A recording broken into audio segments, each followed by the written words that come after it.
guys, what's up? Welcome back to my channel. I am doing a special guest video today with one of my besties. This is Carissa. She is she's a financial advisor, and I'm gonna let her introduce herself.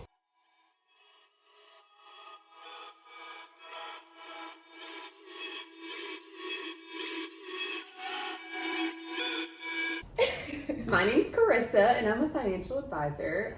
Katie did really good introducing me. So you're 27? I'm 27, yes. Okay.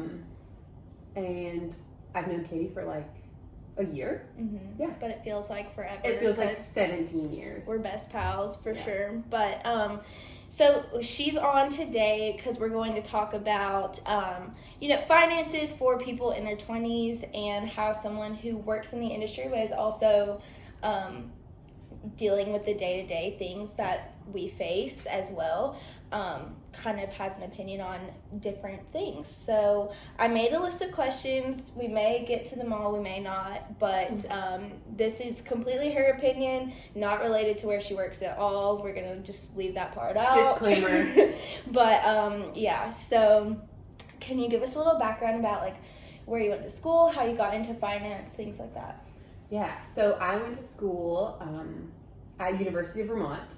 And I always, growing up, my grandpa was an orthopedic surgeon, and I always wanted to be some sort of surgeon. I thought I wanted to go to med school. Kind of like Kate. We all? Did you start as a bio major? I started as biochem. Okay, yeah. So I started as a bio major.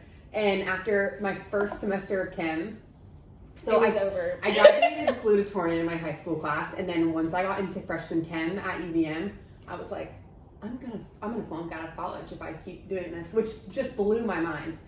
So that changed real fast. And then my second semester, I took an econ class, and I'm from a really, really small school in Vermont. We didn't have anything out of the ordinary in terms of classes. So that was my first economics class ever. And then I took like a personal finance class. And I literally thought to myself, Katie mentioned this, but I was like, this is the stuff that everybody should know and nobody teaches you. It was that course changed my life, and yeah, that's kind of what got me interested in finance. That's so cool. Yeah. A little bit of my background too. I have a business minor, so taking those kind of classes with econ and stuff and accounting, I was like, oh my gosh, this is just so different than any kind of science class you could ever take. Yeah. But it was very interesting because we learned all about like CDs and bonds and all that stuff, and not to say that I remember much of it now, but I like learned so much about that stuff that like my parents always talk about. Oh, also side note, I know Carissa because she worked with my mom and dad, so thanks to them for the friendship. Thanks, Clint and Christy. Oh, can I say her name? Yeah, that's fine. I just wanted to have Carissa on because she's really good at what she does. She's basically a CEO, but not. But I just wanted to ask you kind of like what your personal experience is with student loans and like how you finance your college experience. Yeah, so I got very lucky. Well, I guess you could call it. Like I actually worked. It wasn't all luck, but I personally think I was very lucky. Mm-hmm. First of all, I went in-state. So I grew up in Vermont, and then I went to University of Vermont, so that really helped with the financing of college. But I got a lot of scholarships. I was really close to my guidance counselor in high school, and I was always on her. I was like, would go into her office and would say, what's a scholarship I can apply for? And then I would apply for it, and I was like, what's another one I can apply for? Mm-hmm. And she told me one time, she's like, you're not going to get all of these. Yeah. And I was like, I know, but I want to get as much money as I can because college is expensive. So I got a lot of scholarships, and then some money from the school. And then I did have a couple of federal student loans. And I was so my dream college was actually out of state. But once I started looking at what I would have to get for loans, I got freaked out. Yeah. It is scary. So honestly. Like even taking on the small federal loans that I did to pay for college in state for undergrad it totally stressed me out. Yeah. Did your parents help you with college at all? So my parents did not help me at all with college while I was in college, but have since helped me kind of so this was my parents' take on college, and I'm so grateful for this, and I'm going to do the same thing for my kids. Right. My parents didn't help any of us pay for college while we were in college, and it made me take it so much more seriously. I was like, either this is my money, this is from scholarships that I earned, or this is money that I'm gonna have to pay back eventually. So I didn't want to screw it up. Right. Yeah, that's a really good philosophy because, like, I definitely had a very different experience. Like, so my dream school is a private school in Greenville, South Carolina, and I was comparing, like, Clemson to that school, and just my dad always calls it, like, the power of a whiteboard. So what he would do is he would, like, lay out all of my options and what I was going to owe at the end of each one.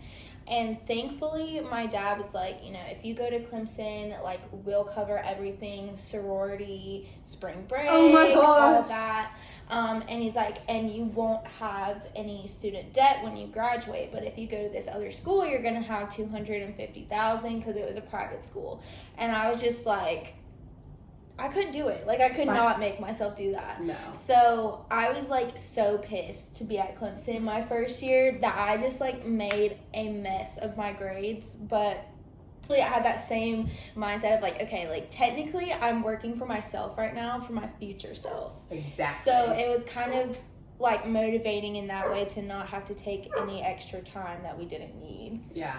And I had friends on both ends of the spectrum. Like, I had friends whose parents paid for everything, and then I had friends who didn't had loans for 100% of their tuition, books, room and board, everything. And it's not to say that my friends whose parents paid for their school didn't take it seriously, but I think for me personally, and I know for my siblings, it definitely made us want to do the best that we could because I was like, I'm paying for this. So yeah. So are they all paid off now? Yeah. Nice. Yeah, which is crazy. How long did that take you to do? Not too long. Like 3 years. But again, I had very few student loans. And honestly, the reason, especially in my like junior and senior year, the reason I took out the loans was because I was living off campus and I was like paying for my room and my room. I was paying for my rent. Yeah. And so I wanted to have like the money to do it. I did have a job in college and I worked all summer full time, 2 jobs in the summer. But then when I was in school, I only worked like 12 or 20 hours a week. So was that like a work study or was it completely like independent? Oh, I did a work study too. So I had a work study and I had an outside job. Okay. Yeah. Cool. That was kind of how I was too. I worked at the genetics and biochem office at my school for 1.5 years, and then I was doing now what they have DoorDash, but it was Tigers to Go back then. Tigers to Go? Yeah. Because they didn't have like Uber Eats and stuff in Clemson at that time, but now I think they do. So anyways. That's so cool. Yeah, it was fun. Okay, so back to it. We were just talking about advice for new grads to pay off their loans.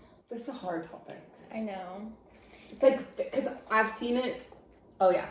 I've seen it firsthand, like actually how much money you have to pay back per month while you're paying off your loans. And it makes just about everything impossible. Yeah. Like, I have a friend who pays $1,100 a month for her student loans.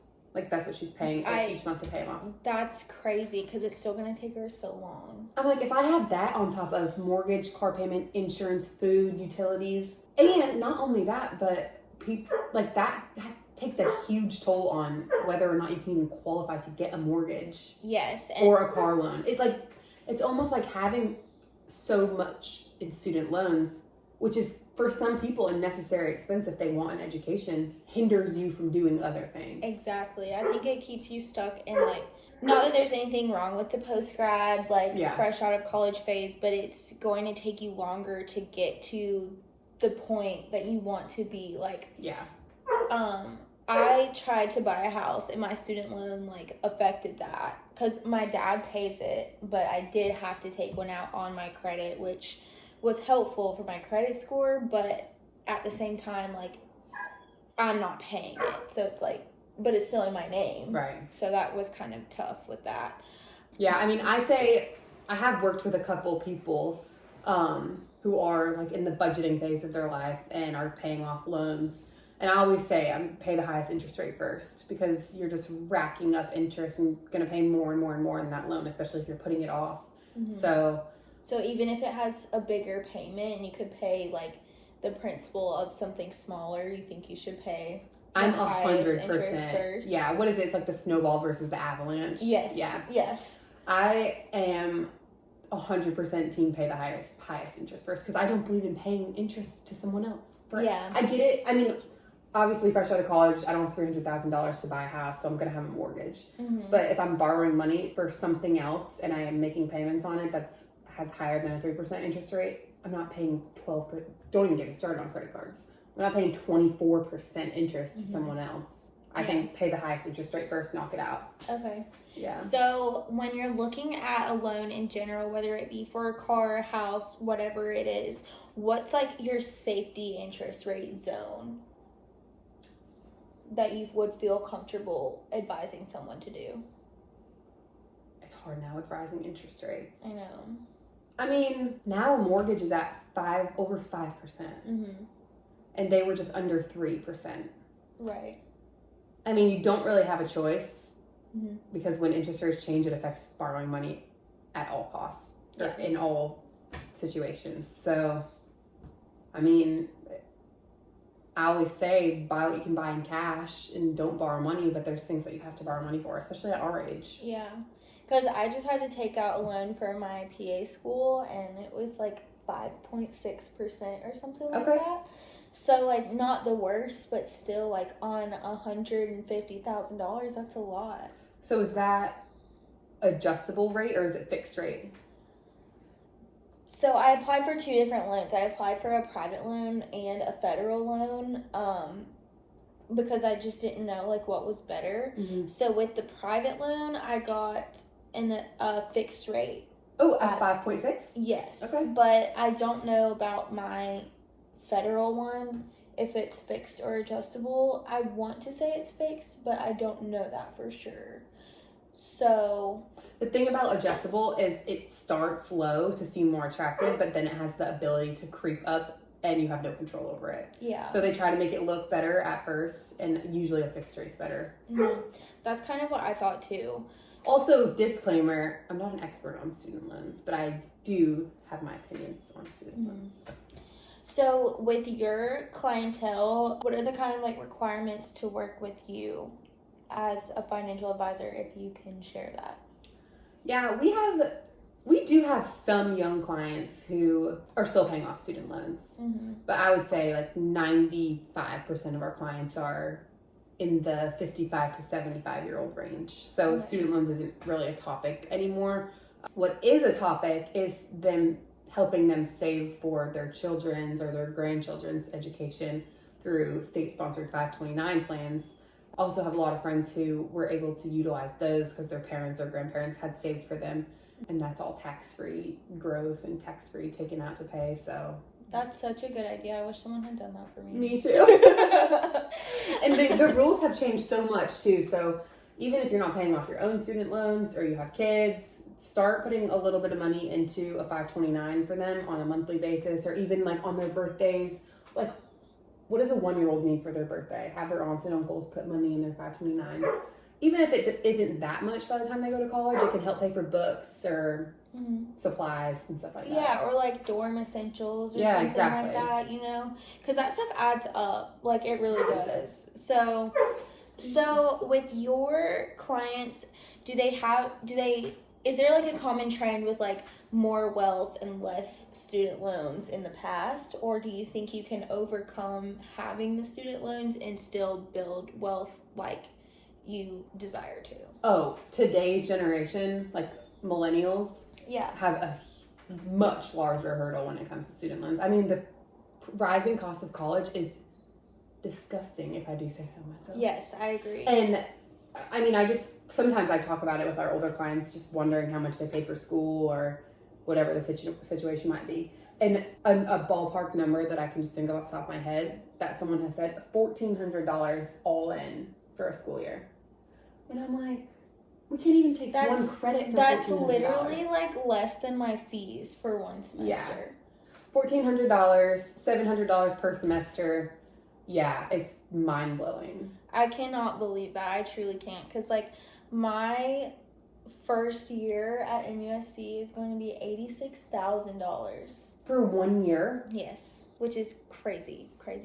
So, yeah. So that's why I'm kind of like, okay, I want to caution other people when it comes to student loans, like, do what you can in high school and undergrad to avoid that. But then when you go into a professional program, you're kind of faced with this back and forth of like, is it worth the money that I'm spending versus what I'm making? Do you have any advice on like how to decide when is the right time to go back to school? I mean, some people are just driven. When I graduated, I was pretty done with school. I loved being in school, but I just wanted to start my career. And some people have much, much, much more ambitious education goals, which is awesome. I don't think there's necessarily a right time, and it totally varies person to person. But I do know that there are ways to, it might not be the most convenient or it might not be the route that you want to take, but there's ways for parts of your master's to be paid for. Like if you're employed by the school or if you work a certain amount of years there before you apply for the master's program or the PA program, whatever it might be. And every school's different. I don't even know that all schools offer something like that. But I do have a couple friends who have taken advantage of a program like that where they worked there for 2 years and then all of a sudden their tuition's totally paid for. That's definitely something I wish I would have done, because like I was working in healthcare and they offered tuition reimbursement through my other jobs, but it was like a commitment to work there instead of like doing that kind of thing where I think MUSC does that. Yeah. Where like if you work for them, they'll consider you an employee and employees get severely discounted rates. So one of my friends is in a PhD program because she technically works for MUSC. She's getting that for next to nothing. Yeah. Which is so cool and awesome, and I would love to do that, but I just like don't even know how to go about that. So. It's so, like I said, some people are like, oh, I don't want to work there before I go to school, or I want to jump right into the master or this program right after I graduate undergrad. But I would just say think about the money, because there is a price to pay. Either way there's a price to pay. Yeah. It's a personal choice. And like you said, I honestly don't, like, when my friend told me she was doing that, I didn't even know that was a thing. Yeah. I was like, well, maybe I would have gotten my master's if I knew I could have done it like that. But you just, I don't know. Yeah. It's really hard to say what the right thing is, but I definitely think, like, looking at your options as much as you possibly can is going to be, like, essential. And definitely, like, I like how you said you worked with your guidance counselor a lot during high school, because they might get opportunities that you won't see online. So you'll still, like, you want to work with your financial aid people, your guidance counselors, all of that kind of stuff, to just at least have an open line of communication on what could be available to you. Exactly. Do you have any last pieces of advice for the subscribers? Yeah, I feel like I think talking about student loans can sound so negative, but when I first got into the financial advising world, I remember telling people that I was meeting for the first time that had tons of student loans. I was like, yes, you have this large debt, but one, you're not alone, and two, it likely is the only way you could have gotten the career that you have. So it stinks for sure. There's nothing fun about paying student loans. I don't know what is going to happen in the future, but it's not, I don't want to just speak negatively about student loans, because some people, it's the only way. Like, I mean, most of the people I know have student loans still to this day. My dad's one of them. Clint? Yeah, from his undergrad. So my parents graduated from college with their undergrad degrees when I was like late elementary school. So like I would go to the library with them. I didn't know that. Yeah, so it was kind of like a very eye-opening experience on like what it takes to get a degree. And so like to be able to go and do it in 4 years, like we're so lucky that we had that opportunity. Like that's another thing I would say. Definitely like do all of your school before you have a family and all that, because it just like it's so easy to be focused when all you're worrying about is yourself. So yeah, take it seriously, whether you're paying for it or someone else is paying for it. Take it seriously. You will not regret it. I mean, I 100% did not have as much fun in college as some of my friends, but same. Looking back, I would have done it the same exact way. All of it. I agree. And I think it teaches you the value of hard work more than anything. Like, for me personally, I learned so much with my degree, but I learned more about myself. Yeah. As a person. Oh! Like, what it takes to, like, be successful, you know? So true. So, yeah. And you're going to do so well. I'm excited. Katie PA. Katie, oh, this is still a pre-PA day. Pre-PA day, for sure. Pre-PA day, hashtag. But yeah, so thank you so much for coming on. If you guys have any other questions about finance or loans of any kind, feel free to leave a comment and I can send those over to Carissa, or we could have her on for a follow-up Q&A if she wants to. And when you're not paying your student loans, start funding your Roth IRA. Woo! We love that. Okay, well, thank you so much, Carissa. I really appreciate it. I love you. I love you.